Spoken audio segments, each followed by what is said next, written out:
Numbers chapter 23, King James Version. And Balaam said unto Balak, Build me here 7 altars, and prepare me here 7 oxen, and 7 rams. And Balak did as Balaam had spoken, and Balak and Balaam offered on every altar a bullock and a ram. And Balaam said unto Balak, Stand by the burnt offering, and I will go. Peradventure the Lord will come to meet me, and whatsoever he showeth me I will tell thee. And he went to an high place.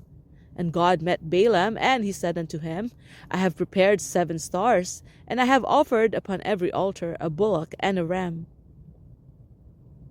And the Lord put a word in Balaam's mouth, and said, Return unto Balak, and thus thou shalt speak.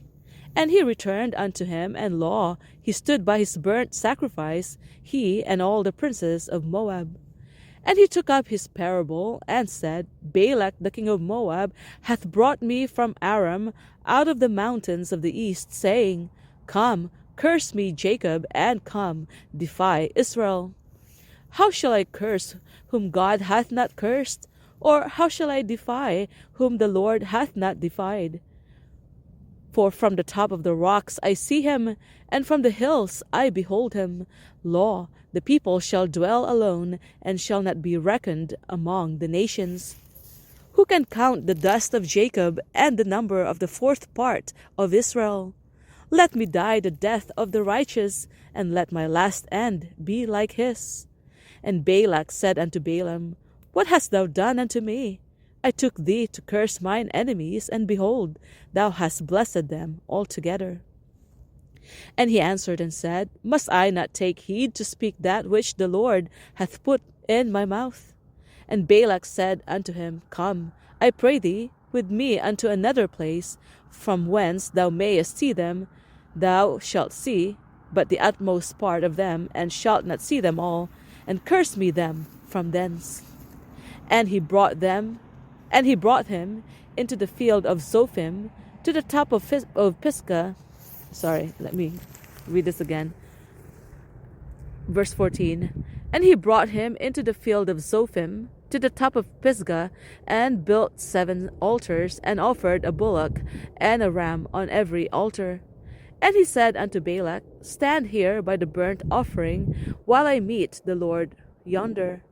And the Lord met Balaam, and put a word in his mouth, and said, Go again unto Balak, and say thus. And when he came to him, behold, he stood by his burnt offering, and the princes of Moab with him. And Balak said unto him, What hath the Lord spoken? And he took up his parable, and said, Rise up, Balak, and hear. Hearken unto me, thou son of Zippor. God is not a man that he should lie, neither the Son of Man that he should repent. Hath he said, and shall he not do it? Or hath he spoken, and shall he not make it good? Behold, I have received commandment to bless, and he hath blessed, and I cannot reverse it. And he hath not beheld iniquity in Jacob, neither hath he seen perverseness in Israel. The Lord his God is with him, and the shout of a king is among them. God brought them out of Egypt. He hath, as it were, the strength of a unicorn. Surely there is no enchantment against Jacob, neither is there any divination against Israel. According to this time it shall be said of Jacob and of Israel, What hath God wrought? Behold, the people shall rise up as a great lion, and lift up himself as a young lion. He shall not lie down until he eat of the prey, and drink the blood of the slain. And Balak said unto Balaam, Neither curse them at all, nor bless them at all. But Balaam answered and said unto Balak, Told not I thee, saying, All that the Lord speaketh, that I must do? And Balak said unto Balaam, Come, I pray thee, I will bring thee unto another place. Peradventure it will please God that thou mayest curse me them from thence. And Balak brought Balaam unto the top of Peor, that looketh toward Jeshimon. And Balaam said unto Balak, Build me here 7 altars, and prepare me here 7 bullocks and 7 rams. And Balak did as Balaam had said, and offered a bullock and a ram on every altar.